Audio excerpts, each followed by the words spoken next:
谷爱凌，大名鼎鼎的中国冰雪项目运动员啊，好像不太对啊。大名鼎鼎的美国冰雪项目运动员也不太对。大名鼎鼎的中美两国冰雪项目运动员谷爱凌，前几天5月8号获得了劳伦斯体育奖。I want to dedicate this award to all the young people out there because someone has to lead change in this world. Why not us? 这劳伦斯体育奖啊，有点来头，号称是体育界的奥斯卡。每年呢评选7个奖项，表彰的都是过去1年啊在全球体育范围内表现最优秀的运动员。在中国的体育史上，一共只有3名运动员得过劳伦斯体育奖：姚明、刘翔，还有一个就是李娜。你从这3个人，你就可以知道这个劳伦斯体育奖的成色了啊。这谷爱凌是第4位，那肯定是华人的荣光啊。话说最近一段时期内啊，这谷爱凌一直占据着中国新闻的热搜榜，因为谷爱凌跟中国国家队的合同啊，好像到今年夏天就到期了。这国内很多谷爱凌的粉丝心里这个揪心呢。为什么呢？他们都担心这谷爱凌啊，就不再当中国人了，就会去专门当美国人。那你想想，谷爱凌现在这么年轻，成绩这么好，那奥运会她肯定还会参加好几届呢，以后那金牌会有的是。但她如果不当中国人呢，她以后她再参加奥运会，那她得的金牌就跟中国没关了，跟这些粉丝就没关了。那他们就感觉这谷爱凌抛弃了他们。还不仅如此吧，那你想想，那以后的金牌都算美国的了。那美国跟中国是什么关系啊？它是敌国呀，替美国人拿金牌，不替中国拿金牌了，那就相当于什么？相当于在这粉丝内心捅刀子啊，使劲捅啊，叛国投敌呀。所以这些粉丝这心里这个揪心，人家谷爱凌啊，情商也很高，得了这个劳伦斯奖的第2天，就在新浪微博发了一个帖子，说你看。我是今年唯一一个获得劳伦斯体育奖的华人运动员。其次呢，我是第4位代表中国获得劳伦斯奖的运动员。你看这话说的讲究啊，非常明白，自己得的这个奖项是替整个中国人获得的。你们别急，我还是当中国人呢啊！但是呢，紧接着同时，这谷爱凌啊，在 Instagram 上发了一个英文的帖子。他这个帖子呢，也讲自己获得了劳伦斯奖，但是就没有提任何中国的事儿了啊！我得这个劳伦斯奖啊，对每一个参加这个运动员的人呢，这都是一种激励，都是一种改变啊！体育精神万岁！哎，很多人给他点赞，但是呢，给人感觉啊，这谷爱凌她在境外发表这个言论的时候，就不愿意提及自己跟中国之间的关系。哇，这大雷听到了吗？好大的声音啊！但是在中国的时候，他就更多的强调自己跟中国之间的关系。我呢看过不少谷爱凌的采访啊，我觉得谷爱凌这个人非常会说话，他既有美国人那种说话那种自信呐，但同时呢，他又拥有啊中国外交部新闻发言人的特点，就是你听半天你不知道他说什么意思。谷爱凌将来退役之后，如果到国务院新闻办公室当发言人，我觉得绝对是个材料，就是他回答半天你不知道是什么意思。你就比如说谷爱凌的国籍，她到底是中国籍还是美国籍？还到底是既有中国籍又有美国籍？到现在谜一样，多少个记者问她，还就是不回答。咱们今天就来讲一讲谷爱凌国籍背后的故事啊。这谷爱凌的母亲呢叫谷燕，早年在北大毕业之后呢，去美国去留学，然后呢，据说在那个地方还做一些投资啊。后来跟一个美国人结婚之后，就生下了谷爱凌。这谷爱凌啊，从小就比较喜欢运动，她父母呢，好像是跟运动之间也有一些关系啊，就极力培养自己孩子在运动方面的天赋。后来谷爱凌呢，就比较喜欢冰雪项目，他们呢就让她去参加冰雪项目的规范训练。10岁以后啊，这谷爱凌在这方面的这个表现就已经很抢眼了。到15、16岁参加美国的比赛啊，就已经成绩非常出色了。正好这个时候就赶上中国啊。体育总局到全世界各地去网络运动员，为什么呢？因为大家都知道，中国2022年要召开这个冬奥会嘛。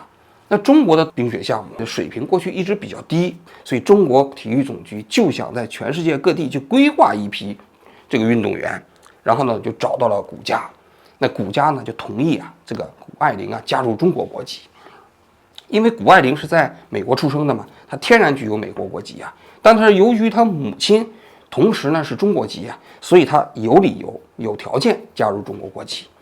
当时跟他一起加入中国国籍的啊，不仅仅他，还有那个花样滑冰的朱毅，还包括那个打冰球的那冰球中国那男子冰球队，这都是万国联队了嘛。那整个队里头啊，有11名加拿大运动员，有7名美国运动员，还有1名俄罗斯的，18个运动员都来自于国外。据说这加拿大运动员冰球队啊，跟中国队遇上的时候啊，他们称之为叫自相残杀，因为互相都认识嘛，全是加拿大的嘛。但是只不过这一波人代表中国参加比赛，那一波代表加拿大嘛。那冰球队的女子队里头也差不多啊。所以中国为了这次冬奥会还是下了血本的。后来谷爱凌就代表中国参加了2022年的北京冬奥会，得了2块金牌1块银牌。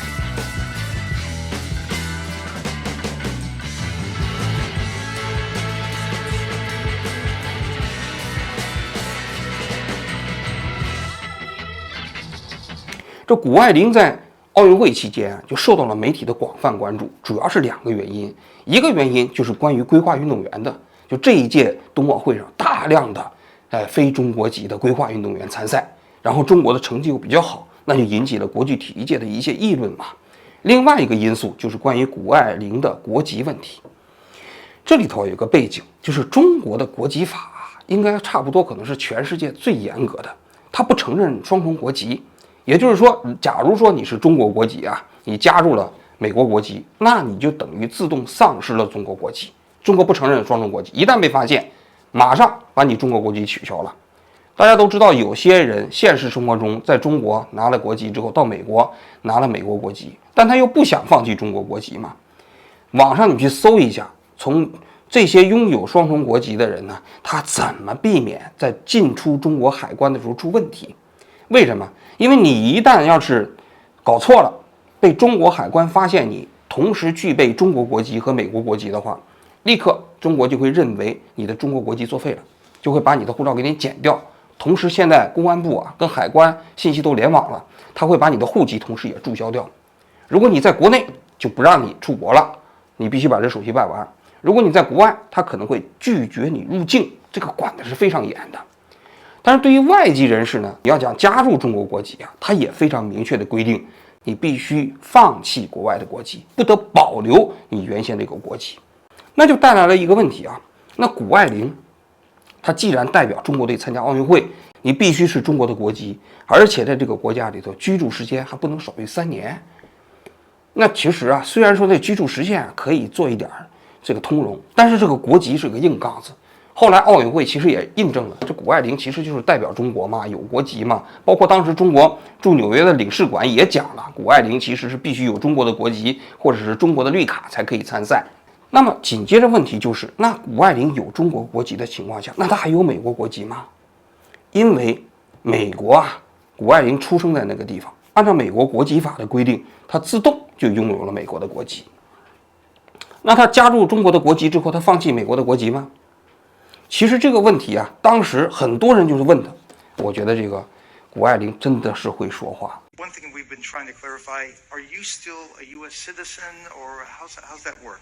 I've always been super outspoken in my gratitude to the U.S., to the U.S. team as well. They have been nothing but supportive to me, and so for that I'm forever grateful. And same to the Chinese team; they have, been so supportive of me. You were not clear about if you still add your American citizenship and if you live in the U.S. or in China from now on. So I definitely feel as though I am just as American as I am Chinese. I'm American when I'm in the U.S. and I'm Chinese when I'm in China. And I've been very outspoken about my gratitude to both the U.S. and China for making me the person who I am. I don't feel as though I'm, taking advantage of one or the other because both have actually been incredibly supportive of me and continue to be supportive of me. 我在中国是中国人，在美国是美国人，这话说的多漂亮！那啥意思呢？给人隐隐约约的感觉是啊，他在中国就是中国人，他有中国国籍。在美国呢，他又由于美籍，他就是美国人。这句话呢，后来不仅仅谷爱凌说，大家都知道，中国的冰球队里头有一帮就纯粹的美国人，他们其实跟中国也没有血缘关系，看起来就是纯粹的美国人嘛。后来那有些人也问他嘛，问你这个到底是加入中国队了以后啊，你还有美籍吗？他就说啊，我在中国是中国人，在美国是美国人。这谷爱凌这句话成为了当时啊很多规划运动员共同讲的一句话。所以谷爱凌人也是能创造金句的啊。不过客观上来讲啊，谷爱凌当时面对这些诘问的时候，我觉得其实她还是有一个理由的。为什么呢？因为谷爱凌当时还不到18周岁，按照美国的国籍法啊，18岁之前啊，你拥有美籍的人不能放弃这个美国国籍，因为你没有权利，你不到成年的时候不能做选择，你的父母也不能替你做选择。所以当时即便谷爱凌加入中国国籍的时候想放弃美籍，她也放弃不了。但是现在此时此刻情况不一样了，因为谷爱凌已经过了18岁，已经19岁了。这次她得劳伦斯新闻奖的时候，所以自然现在就面临一个问题：那谷爱凌到底现在她是拥有中国和美国的双重国籍呢，还是她放弃了美籍呢？后来我们专门查了一下，在美国，如果要是放弃美籍的话，美国档案局定期公布数据。你如果放弃美国国籍了，他就会公布谁谁谁放弃美籍了。事实上，放弃美国国籍的人很少，因为都是一些超级大富豪，为了避税可能会放弃美国国籍啊。就是你一旦成年人放弃美国国籍以后啊，你终身不得再加入美国国籍了。所以一般人实际上是没人敢放弃美国国籍的。我们查了一下，谷爱凌的国籍啊没有放弃记录，这个网站大家如果想去查都可以去查啊，就是查不到谷爱凌的信息，所以谷爱凌现在肯定还拥有美籍。那么她当时又代表中国的参加了奥运会嘛，所以她肯定拥有中国国籍嘛，所以事实上谷爱凌就是拥有中国和美国双重国籍。其实她这个问题啊，要说也不是秘密啊，就是那个冰球队的美国那些运动员啊，在接受外媒采访的时候就说漏嘴了。人说你这个到底是加入中国国籍的时候有没有这个美籍啊？他说啊，当时中国这些人找到他们的时候就问就是愿不愿意加入中国国籍，可以给你中国国籍啊。但他们就说，那我们不能放弃美国国籍呀，我加入中国国籍我不反对，但你让我放弃美国国籍代表中国参加比赛，那我不干。中国的官员就跟他们讲了，不用放弃，没问题，你就还保留美国国籍，但给你一个中国护照。所以是这件事情非常之简单。谷爱凌这批人，包括朱毅啊，包括这些冰球队的这些规划队运动员，他们就是同时具有美国国籍，也同时具有中国国籍。一句话，那国籍法只是管普通老百姓的，但是对于这些人，高等华人无效啊。怎么看这件事情啊？我个人觉得啊，这么几个方面。第一就是怎么看这个规划运动员啊？这规划运动员始于2018年年底，就中国中超联赛的总结会议上啊，当时中央给这个下了指示，然后呢，这足球界就开始制定这个规划运动员的一些方式。大家都知道，买了一些什么巴西队运动员，这个有个叫什么高达特还是高特达的，我这名字我记不清了啊。这个运动员早年呢，在中超的时候比赛成绩很好，当时中超给他的转会费啊高达1500万欧啊，广东恒大队确实也有钱呀，好像是创了转会费的记录啊。虽然花了一大笔钱啊，最终这个规划运动员也没有代表中国国家队上场，因为国际足联有些规定他不满足，人家要求5年之内不能更换俱乐部，结果他们没有想到这个规定，最后规划完了之后，事实上也没达到目的。最后在这个运动员身上，据说七八八花了8个亿人民币啊。但是有一些其他的运动员规划成功了，代表中国队上场了，但其实成绩也就是那么回事啊。不光是这个足球规划，现在篮球也有一个要准备从 NBA 规划到中国的这个运动员呢，在 NBA 也打过全明星阵容啊，好像是有1/8的中国血统，据说今年夏天就可以在中国打比赛了。他的处理方式应该跟谷爱凌一样，他也不会放弃美国国籍，在中国来打比赛，将来代表中国打世界杯啊，拿到奥运会的入场券，据说现在都靠他了。我个人觉得，中国这些规划说到底都是假的，真正的规划不可怕。比如说当年日本拉莫斯加入日本的足球队，替日本队打亚洲杯，获得了非常好的成绩。但是人家这些人规划有个共同的特点，就是真规划。他退役还在日本，就在日本生活，还当日本队的主教练。那这种规划一般来说国际社会没有太大的意见。但是中国现在这个规划，我觉得跟谁比较像呢？就是跟当年那个卡塔尔啊臭名昭著的那个规划事件很像。卡塔尔大家都知道非常有钱呐，海湾国家啊，2000年左右的时候啊，就大手笔拿钱去买这些巴西运动员。他觉得我只要买一个锋线组合，那我就傲视整个亚洲。我不但拿亚洲杯冠军，我还能冲进世界杯。肆无忌惮的就直接拿钱去买，那就埃尔顿嘛。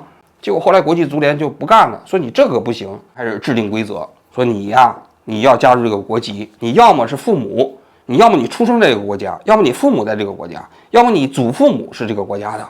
如果你不符合这个规定，你加入这个国家的国籍，必须在这个国家至少连续居住2年时间，一下把他卡死了。为什么当时这个埃尔顿事件引起了众怒？国际足联专门为了正规则，就是你这搞的叫金钱体育，它违背体育的基本精神。大家你想想，这足球本身呢，它确实有一些人种之间的差异啊。你亚洲人跟这个南美踢，你肯定是要差一些。然后呢，你又不发展自己的体育，你把那运动员花钱买来，然后你就得了这个金牌。如果你要不限制的话，那也许其他国家没法玩了。然后同时它也违背这个体育竞赛的最基本的公平规则嘛。所以后来国际足联制定了一系列的措施，就是限制这种行为。我觉得中国今天啊，在冬奥会花大价钱从国际上搞这些规划运动员，类似于当年的金钱体育，就是卡塔尔的。你想这些运动员跟中国有关系吗？没什么关系，他们来这个地方就是为了拿钱打比赛，给很高的钱。至于他们拿到多高的钱，我们不知道，但肯定是个大数目，能让这些欧美国家的人愿意代表中国队参加奥运会。你想想，那数字肯定不会低。有些呢，可能还不仅仅是钱，甚至有可能是一揽子协议。比如像谷爱凌，奥运会之后拿了那么多商业代言，她去年1年啊挣了1点几个亿，就是全球体育女运动员中间排名第3，福布斯啊。那她这些光是政府给她的，她有很多商业代言。那这些商业代言或许都是中国国家队跟她签约过程中间的一部分，就是你代表中国参加比赛，她可以给你居间提供赞助商等等啊，获得的好处肯定是非常之多的。但是它本质上就我说的，就是一种金钱体育。就这些人本身跟中国其实没有太大的关系，但是呢，在金钱的利诱下，就代表中国参加比赛。这第一点。第二点就是国籍问题啊。我觉得我本人呢，对拥有双重国籍是没有意见的。那我个人觉得，中国你如果允许双重国籍的话，那你就应该修法，你允许这个双重国籍的存在，既是美国人，也同时可以是中国人。在中国的时候呢，你把它当作中国人；在美国的时候，你把它当作美国人就可以了。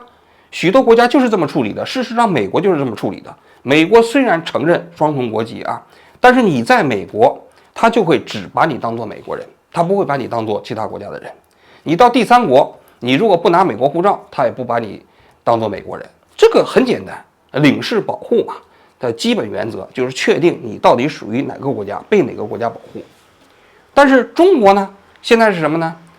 他现在没有修法，明明不允许双重国籍但是呢，为了某一个目标呢，他就视法律于无物，这个就太糟了，我觉得。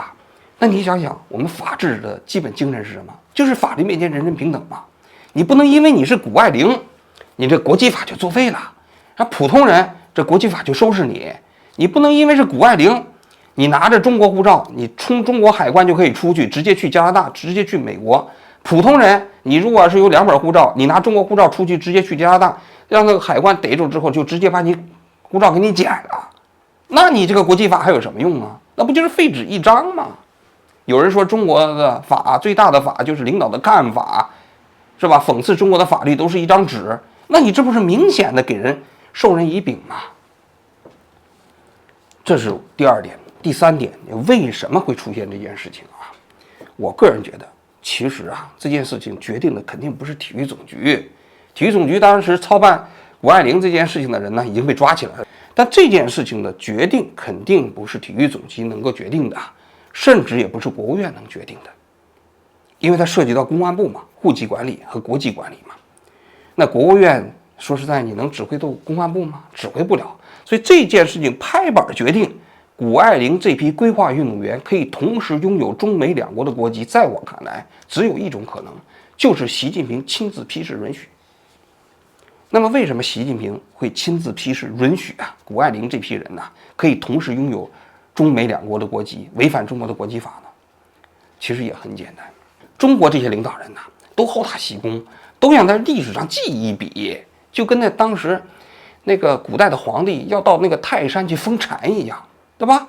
但这个后世历史要记住，中国的国家领导人每一届都要追求一些政绩工程。那胡锦涛呢？他把奥运会搞了之后，又把这个世博会搞了，那习近平上台搞什么？你不能再搞奥运会了，因为你再搞奥运会不是第一次了，你搞得再牛，你也是第二次，那怎么办？就只能搞冬奥会。所以北京成了全球唯一一个既举办冬奥会又举办夏运会的城市，夏季运动会的城市啊。那搞冬奥会又面临一个问题，你搞冬奥会，中国的冰雪项目这成绩惨不忍睹。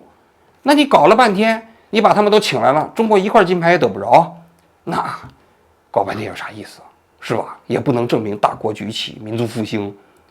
那夏季奥运会毕竟还有一些传统项目呢，乒乓球没人玩的，女子举重你搞一搞，也搞几十块金牌，对吧？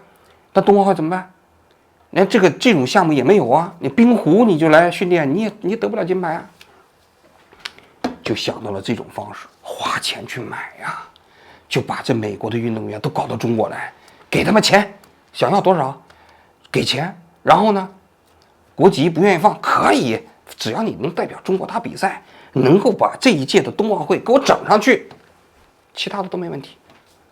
但是呢，这一切不能让公众知道，所以这些人你看到了吗？面对公众采访的时候，都打马虎眼，都含含糊糊。You were not clear about if you still add your American citizenship and if you live in the US or in China from now on. So I definitely feel as though I am just as American as I am Chinese. I'm American when I'm in the US, and I'm Chinese when I'm in China. 因为这个问题如果正面回答了，那就变成了对法律赤裸裸的挑衅。哎呀，说到底还是中国这个法律吧，本质上来讲都是为权力服务的啊。所有的这些规则呢，都是为了一个目标制定的。只要那个目标确定了，啥法律不是法律的？当然，最后我还想说一句，司马南，大家看到了吗？我觉得这个人呢，险恶。为什么呢？你看他前一阵他发了一个帖子，他说这个谷爱凌是杂交。